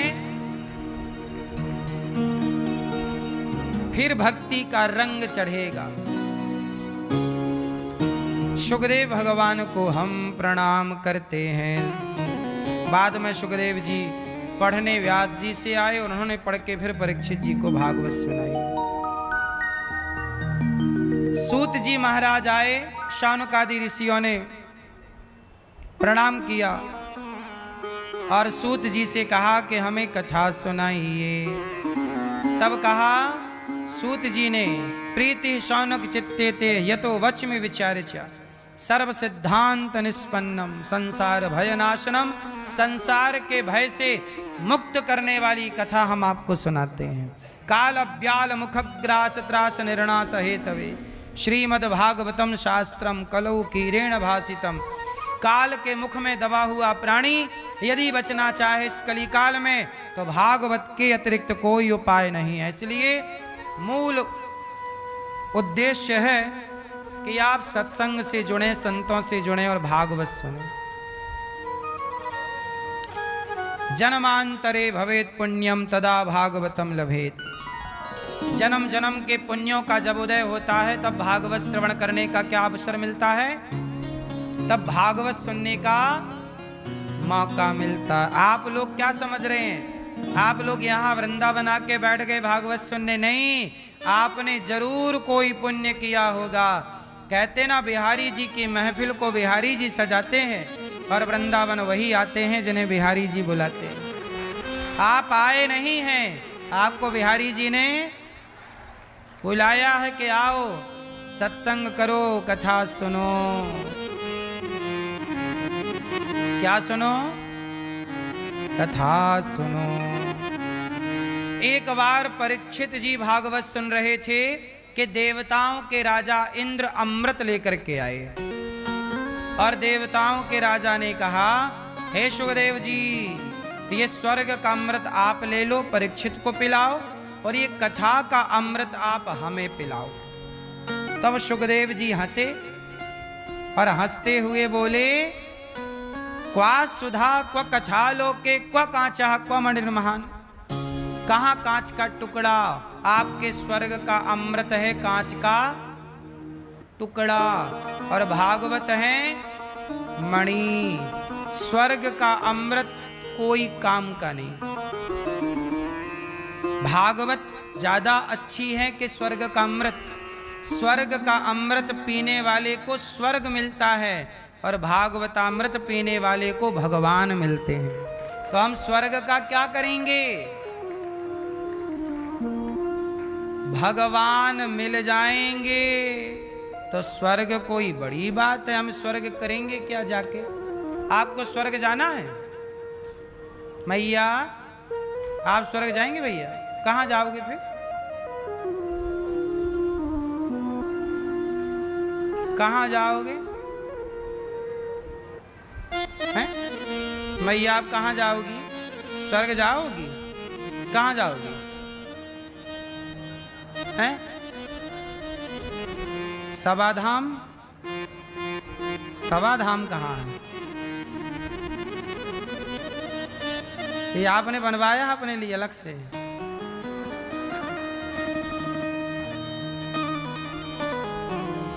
स्वर्ग नहीं जाना चाहिए। स्वर्ग में क्या कोई थोड़ी कुछ है, नाचो गाओ बस, वो तो सब यहीं हो रहा है। स्वर्ग से बढ़िया तो धरती है, इसलिए देवता भी धरती पे आने को तरसते हैं। दुर्लभो मानसो देहो देहि नाम क्षण भंगुरा। देवता भी सुर दुर्लभ सदग्रंथ निगावा, बड़े भाग्य मानुष तन पावा। देवता भी तरसते हैं यहाँ ने। जब देवता धरती पे आने को तरसते हैं, अच्छा ये बताओ, धरती पे ज्यादा सुंदरता है कि देवताओं के यहाँ ज्यादा सुंदरता है? धरती पे ज्यादा सुख वैभव है कि देवताओं के पास? बोलो। हाँ, धरती पे इतनी सुंदरता है कि धरती की स्त्रियों पे इंद्र मोहित हो गए। अहिल्या कहाँ थी? बोलो। धरती पे थी, यहाँ हम धरा पे ना थी अहिल्या माता। अहिल्या पर स्वर्ग का राजा मोहित हो गया। तो स्वर्ग के लोग नीचे वालों पे मोहित हो रहे हैं, तो हम नीचे वाले ऊपर वहां क्या करेंगे स्वर्ग जाके? इसलिए स्वर्ग वर्ग नहीं चलना अपने को। कहाँ चलेंगे? बैकुंठ, गोलोक। बैकुंठ लोग जहां भगवान विराजे हैं, भगवान के धाम, भगवान के पास। ये इंद्र के पास क्या करेंगे? भगवान के आगे तो ऐसे करोड़ों इंद्र हाथ जोड़े खड़े हैं। बोलो हाँ। भगवान के आगे तो ऐसे स्वर्ग लोक करोड़ों हैं। स्वर्ग कोई बहुत बड़ी जगह, हवा बना रखा है स्वर्ग को। आप लोगों ने, आपके कोई मर जाए घर परिवार में, आप बोलते हो स्वर्गीय फलाने जी, सबको आप स्वर्ग ही भेज रहे हो। स्वर्गीय फलाने, स्वर्गीय फलाने। आप लोगों ने प्रमोट किया है स्वर्ग को, इतना ज्यादा प्रचार कर रहे हो। हमें तो फ्री में बुलाएं, इंद्र स्वर्ग आओ तो नहीं जाएं। भाई भक्ति करने का फल, भगवान से प्रेम करने का फल स्वर्ग थोड़ी है। क्या है? न नाक पृष्ठम न च पारमेष्ठ्यम न सार्वभौमम न रसाधिपत्यम न योग सिद्धि अर्थ न धर्म न काम रुचि गति न चाहु निर्वाण जन्म जन्म रति राम पद यह वरदान नयान। बार बार बर मांगहूँ हरस देहु श्री रंग पद सरोज अनपायनी भक्ति सदा सत्संग। भगवान के भक्त को स्वर्ग नहीं चाहिए, भगवान के भक्त को भगवान का प्रेम चाहिए, भक्ति चाहिए। भक्ति सदा सत्संग सेवा कथा रस महो नितराम पिबत्वम। इससे बड़ा स्वर्ग क्या होगा? आप वृंदावन में हैं तो वृंदावन क्या है? क्या है? बोलो। वृंदावन भी अपने आप में बैकुंठ है। ये बैकुंठ में ही तो बैठे हो आप। धरती का बैकुंठ वृंदावन है। इसलिए स्वर्ग वर्ग न जाया करो, गेट से लौट आओ। कहां जाओगे? कहाँ मेरी माँ? कहाँ? बैकुंठ चलो, गोलोक चलो। हाँ, अब नाथ कर करुणा बिलोकहूँ, देहु जो बर मांगहूँ, जेहि यौन जन्महु कर्म बसता राम पद अनुराग। जिस योनि में जन्म लूं तो प्रभु के चरणों में प्रीति बनी रहे, मुख और कछु ना चाहिए, बस राधा कृष्ण मिलै दे।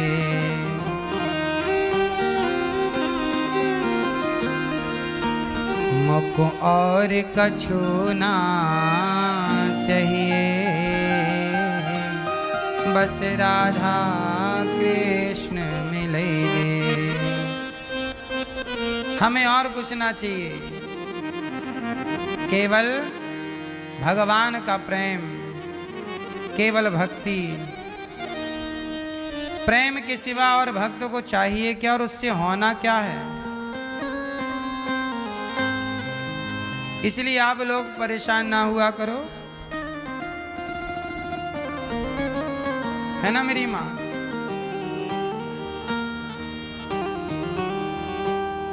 नारद जी महाराज जब स्वर्ग के इंद्र ने सोचा, देखा कि भागवत सुन के परीक्षित जी की सदगति हो गई, तराजू बांधी, एक पलड़े पे भागवत जी को रखा, दूसरे पलड़े पर स्वर्ग के सुखों को रखा, और तौल कर देखा तो भागवत जी का पलड़ा भारी था। तब भागवत से भगवान प्रकट हो गए। बोलिए भागवत भगवान की। इसलिए कहता हूं, हाँ, संतन के संग लाग रे, तेरी अच्छी बनेगी, होय तेरो बड़ भाग रे, तेरी अच्छी बनेगी। अच्छी बनेगी तेरी बिगड़ी बनेगी, अच्छी बनेगी तेरी बिगड़ी बनेगी, होय तेरो बड़ भाग रे, तेरी अच्छी बनेगी। अच्छी बनानी है तो किनके संग लाग? संतन के संग लाग रे, तेरी बिगड़ी बने। और आप किनके संग लागे हो? आप लागे हो शराबी के संग लागे हो। शराबी जहां जा रहे हो भाई पिलाओ एक पैक।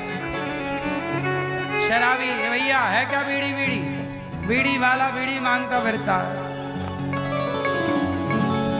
तंबाकू वाली मैया तंबाकू मांगे, है तंबाकू खाने लाओ। गंजेड़ी है क्या? चिलम मिलम।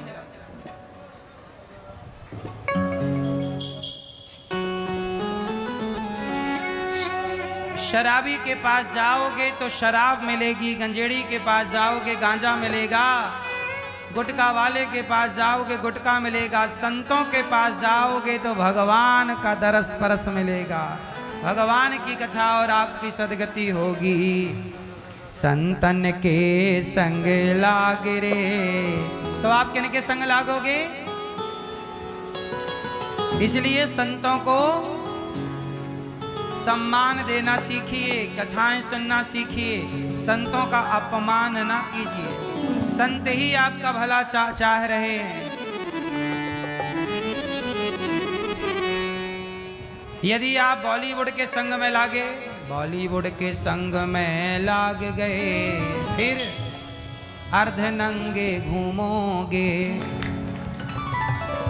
बॉलीवुड के संग में जाओगे तो वो अर्धनग्न घुमाएगी तुम्हें। बोलो हाँ या ना? तो यही है, दुनिया अपने हिसाब से चलाती है आपको। बॉलीवुड चाहती है कि आप अर्धनग्न रहें, शराबी चाहता है आप शराब पिएं, गुटखा वाली कंपनियां चाहती हैं आप गुटखा खाएं, पर संत चाहते हैं कि आप प्रभु की शरण में जाएं और अपना कल्याण करें, 84 के चक्कर से बचें। संतन के संग लाग रे तेरी अच्छी बनेगी, अच्छी बनेगी तेरी बिगड़ी बनेगी, अच्छी बनेगी तेरी बिगड़ी बनेगी। हो ये तेरो बड़ भाग रे, हो तेरी अच्छी बनेगी।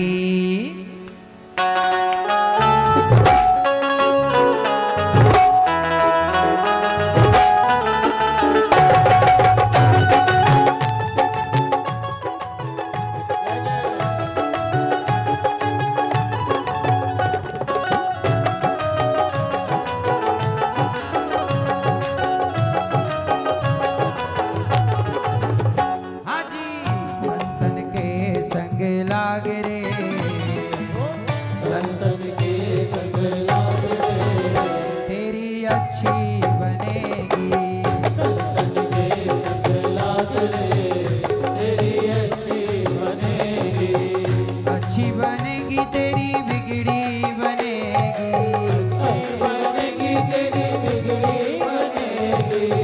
अच्छी बनेगी तेरी बिगड़ी बनेगी। हो ये तेरो बड़े भाग रे, हो ये तेरो बड़े भाग रे तेरी अच्छी बनेगी। हो तेरो बड़े भाग रे, हो तेरी अच्छी बनेगी।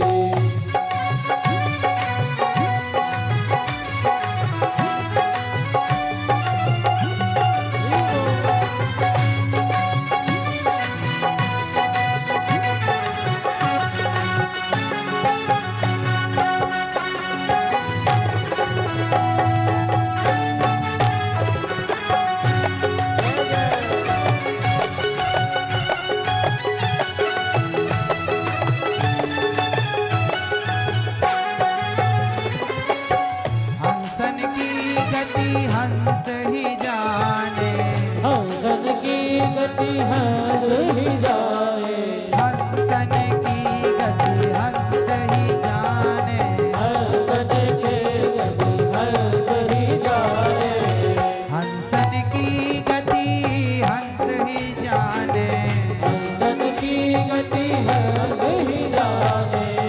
क्या जाने कोई कागरे, हाजी क्या जाने कोई कागरे तेरी अच्छी बनेगी। संतन के संग लाग रे, वो तेरी अच्छी बनेगी, तेरी अच्छी वो तेरी अच्छी बनेगी।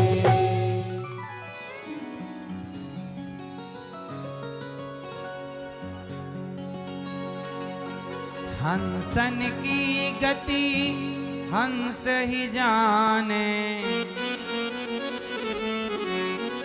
हंसन की गति हंस ही जाने, क्या जाने कोई कागरे, काग मतलब कौआ, क्या हंस की भाषा भक्तों की भाषा भक्त जाने। भगवान का प्रेम क्या होता है ये कोई प्रेमी समझ सकता है, कोई संसार का विषय व्यक्ति क्या जाने।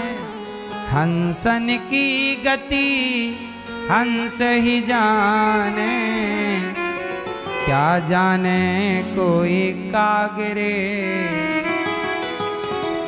तेरी अच्छी बनेगी।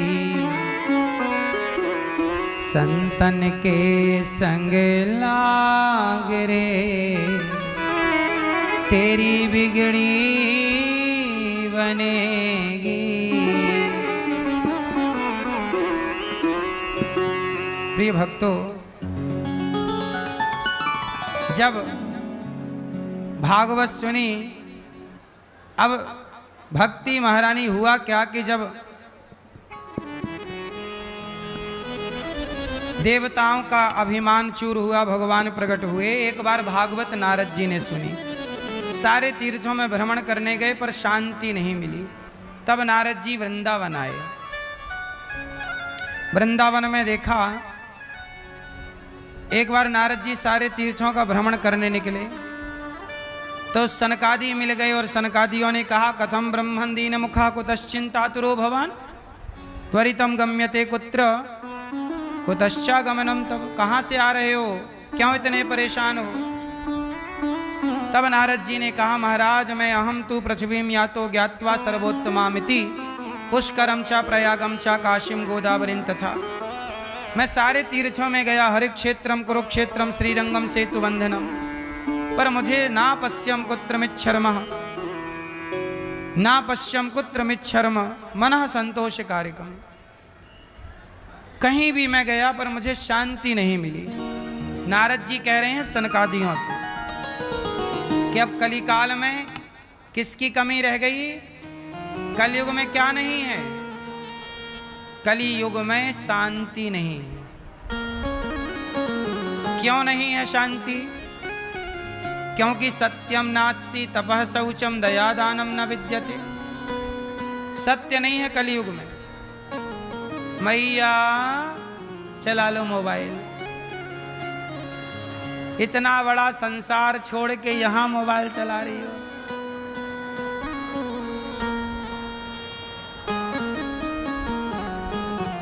ओ छोरा,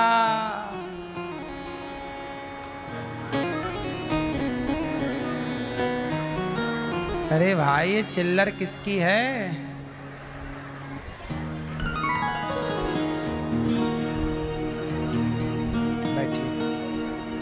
बैठो बैठो। सत्यम नास्ति सत्यम नास्ति तपः शौचम दया दानम न विद्यते। उदरम भरिणो जीवा वराकाः कूटभाषिणः। सत्यम नास्ति, कलयुग में क्या नहीं है? सत्य। आप लोग सत्य बोलते हैं कि झूठ? क्या बोलते हैं? झूठ बोलते हैं। बोलना पड़ता है। क्यों? कोई मुंह में जबरदस्ती हाथ डालता नहीं, बोलना ही पड़ेगा, नहीं जीभ निकाल लेंगे। हैं? जरूरत नहीं है झूठ बोलने की। सच बोलने से आप मर जाओगे क्या? पहले ये बताओ। सच बोलोगे तो पेट भरेगा कि नहीं? प्रश्न है, उत्तर दो। आप यदि सच बोलेंगे तो क्या भूख से मर जाएंगे? उत्तर दो जोर से। तो पेट भरना है तो सच बोल के भर लो। आप झूठ किसके लिए बोल रहे हैं? पेट भरने के लिए नहीं, तिजोरियां भरने के लिए। क्या करोगे तिजोरियां भर के? बांध के ले जाना। सच बोला करो मेरी मां। सारे लोग झूठ बोलने लग गए, इसलिए ना इतना भ्रष्टाचार हो गया इस देश में। परेशान हैं लोग। ईमानदार होते ना मेरी मां तो भ्रष्टाचार नहीं होता इस राष्ट्र में। आज हम भारत को दुनिया के सबसे टॉप पे देख रहे होते। अमेरिका से भी आगे भारत होता यदि भ्रष्टाचार ना होता तो। हम बेईमान क्यों बने ये बताओ। पेट ही भरना है साहब। चिड़िया कहाँ झूठ बोलती है बताओ। 84 लाख योनियों में केवल पेट के नाम पे झूठ मनुष्य बोलता है। अजगर बोलता हो तो बताओ, कुत्ता झूठ बोलता हो तो बताओ। कुत्ता झूठ क्यों बोले? चिड़िया का अच्छा बताओ, चिड़िया भूखी है कि पेट भरा है उसका? बोलो, भरा है ना। चिड़िया जब बिना बोले पेट भर सकती है तो आप सच बोल के पेट नहीं भर सकते। उतना कमाओ जितना ईमानदारी का। हमें बेईमानी का चाहिए ही नहीं। हम झोपड़ी में बहुत खुश रहेंगे। हमें चाहिए ही नहीं महल अटारी। महलों की चाह क्यों रखना है? जिंदगी जीने आए हैं कि यहाँ घिसटने आए हैं, बेईमानी करने? भगवान ने आपको यहाँ बेईमानी करने भेजे हैं। जाओ, बेईमान लोगों की कमी थी तो आपको और भेज दिया कि आप और बेईमानी करना। क्या करने आए हो यहाँ इस धरती पे? सच बोलने आए हो कि झूठ? तो क्यों नहीं बोलते सच? कौन मुंह पकड़ा है तुम्हारा? क्यों झूठ बोलना है? क्यों किसी को धोखा देना है? क्या मिल जाएगा? कितना कमा लोगे?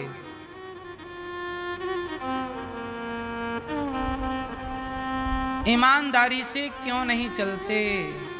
सोचिए, भारत का प्रत्येक व्यक्ति ईमानदार हो जाए और ईमानदारी से चले, राष्ट्र की सेवा करे, 1 रुपए बेईमानी का ना ले, तो ये हमारा राष्ट्र कोई बराबरी नहीं कर सकता भारत की। यदि ईमानदार हो जाए तो भारत का नेता ईमानदार हो जाए, भारत के सरकारी अधिकारी यदि सब ईमानदार हो जाएं, भ्रष्टाचार बंद हो जाए, तो भारत की बराबरी कोई नहीं कर सकता धरती में। कमी केवल इसलिए है कि बेईमानी है, और बेईमानी इसलिए है क्योंकि लोगों ने सिद्धांत बना लिया है कि पैसा चाहिए चाहे कैसे भी आए। कितनी गलत बात पकड़ ली आप लोगों ने। पैसा चाहिए कैसे भी आए, गलत है। पैसा आए पर सही रास्ते से आए, गलत रास्ते से क्यों आए? क्यों साहब? पैसा कैसे आना चाहिए, सही रास्ते से कि गलत रास्ते से? हैं? ईमानदारी से आए।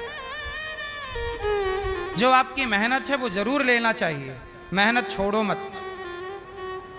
पर मेहनत से ज्यादा आ रहा है, बेईमानी नहीं साहब, आप रखो, हम खुश हैं। हमें अच्छा, एक सामान्य मुझे एक आइडिया बताओ आप लोग। एक परिवार में 4 लोग हैं, माना कि एग्जाम्पल, तो 4 लोगों के लिए महीने में कितने का खर्चा चाहिए मिनिमम, सामान्य, जिसमें दाल रोटी चल जाए और राम इतना दीजिए जामे कुटुंब समाए, मैं भी भूखा ना रहूं, भूखा कोई संत न जाए। ये सिद्धांत कितना रुपए महीने का खर्चा है एक सामान्य व्यक्ति का? बोलो, महीने में कितना चाहिए 4 लोगों के लिए? पति पत्नी बच्चे, बच्चों को पढ़ाना भी है, आपके पास एक छोटी गाड़ी भी हो, घर भी हो, रोटी कपड़ा मकान शिक्षा, ये 4 जरूरत की चीजें सबके पास होनी चाहिए। इतना तो भगवान सबको दें। कितना चाहिए है? आप 5 साल कड़ी मेहनत कर लो ना साहब, सिर्फ 5 साल, और लो तो 8 साल मेहनत कर कस के, तो 5-8 साल में आप अपने लिए घर भी बना सकते हो, गाड़ी भी खरीद सकते हो और अपनी गृहस्थी ठीक ठाक चला सकते हो, यदि आप मेहनत करने वाले हैं तो। और आलसी हैं तो फिर इसकी हम गारंटी नहीं ले रहे हैं। करने वाला 0 से स्टार्ट करता है, करोड़ों तक पहुंच जाता है, करने वाला। और नहीं करने वाला करोड़ों से शुरू करता है, 0 पे आके खड़ा हो जाता है। ये तो आपकी क्षमता बताएगी कि आप कितना कर पाएंगे और कैसे कर पाएंगे। इसलिए उतना कमाओ जितने में बढ़िया बच्चे पढ़ सकें, आप अपनी ज़रूरतें पूरी कर सकें, माँ बाप की दवाई की सेवा कर सकें, पत्नी की ज़रूरतें पूरी कर सकें, बस। इसके बाद जो है वो आ रहा है तो आने दो ईमानदारी का, पर सेवा में समाज के किसी के काम आए। अब आप भरते जा रहे हो। आदमी 10-10 पीढ़ी की सोच रहा है, मरने के बाद की सोच रहा है। इतना काहे सोच रहे हो? इतना सोच के जितना आप लोगों के पास है ना, इतना भी कुछ लोगों के पास नहीं है। ये बात सही है कि गलत है? और जितना आपके पास है इतना भी कुछ लोगों के पास नहीं है, पर फिर भी वो अच्छा दाल रोटी खा रहे हैं, जबकि आपसे कम है। खुश रहने के लिए क्या चाहिए? बोलो, खुश रहने के लिए घर चाहिए कि गाड़ी चाहिए, कि बच्चे चाहिए, कि पत्नी चाहिए, कि प्रेम चाहिए? क्या चाहिए? यदि आपके जीवन में प्रेम है तो आप पेड़ की छांव में बहुत खुश रह सकते हैं, और प्रेम नहीं है तो आप महल में रहिए, आपको सुकून ना मिलेगा, शांति ना मिलेगी। आजकल लोग प्रेम नहीं करते अपने पति से, पत्नी से, माता से, पिता से, बच्चों से। प्रेम नहीं है कहीं। प्रेम की कमी इतनी हो गई है कि हमारे देश में तलाक की दरें बढ़ती चली जा रही है। तलाक क्यों है? क्योंकि प्रेम नहीं है। प्रेम होता तो तलाक ना होता। पहले तलाक नहीं थे क्योंकि प्रेम ज्यादा था। आज तलाक ज्यादा है क्योंकि प्रेम। आज पहले का आई लव यू अलग था, आज का आई लव यू छलावा है। किसी को धोखा देना है तो आई लव यू कह दीजिए। आज के लड़का लड़की क्या कर रहे हैं? आई लव यू कह कह के बस एक दूसरे का शोषण करके और चिंगम की तरह चबा के थूक देते हैं, खत्म आई लव यू। बोलो हाँ कि ना? आई लव यू का काम केवल इतना है, छल करने के लिए। आई लव यू के जाल में फंसाएंगे। जैसे मछली को बंसी डाल के फंसाता है, एक लोहे का कांटा होता है, उसमें मांस का टुकड़ा डाल देता है और पानी में डाल देता। मछली को लगता है मांस है, जाती है गप से खाती है और खाती है तो उसके चुभ जाता है वो कांटा, फिर पकड़ लेता है। ऐसे ही आजकल कुछ मछुआरे आजकल कुछ तुम्हें फंसाने के लिए आई लव यू का जाल डाले बैठे हैं। आप आई लव यू के जाल में फंसे नहीं, तबाही चालू। ये बात सही है कि गलत है? इसी आई लव यू से तो लव जिहाद चालू होता है। बोलो हाँ। अभी मेरे पास एक अखबार की कटिंग आई। अखबार मतलब अखबार में खबर छपी कि एक लड़का लड़की लिव इन में रह रहे थे, तो लड़के ने अपनी गर्लफ्रेंड को जिंदा जला दिया क्योंकि उसका स्वार्थ हो गया पूरा, उसने शोषण कर लिया। अब लड़की ने दबाव दिया होगा कि चलो शादी करो, अब तो हमारे संग रह चुके हो। तो उसने कोई शादी करने के लिए थोड़ी तुम्हारे संग लिव इन में रहा, बस तुम्हारे संग मजे लेने थे, शारीरिक सुख लेना था, ले लिया। और तुम ज्यादा की तो जिंदा जला दिया उसने। अब उसको क्या होगा? जेल होगी, 2-5 साल रहेगा, छुट्टी हो जाएगी और तुम्हारी तो जिंदगी खत्म और लहरों लिव इन में और आई लव यू में फंसो। इसलिए कबूतर कबूतरी कैसे फंसते हैं? जाल ना बिछाता है बहेलिया।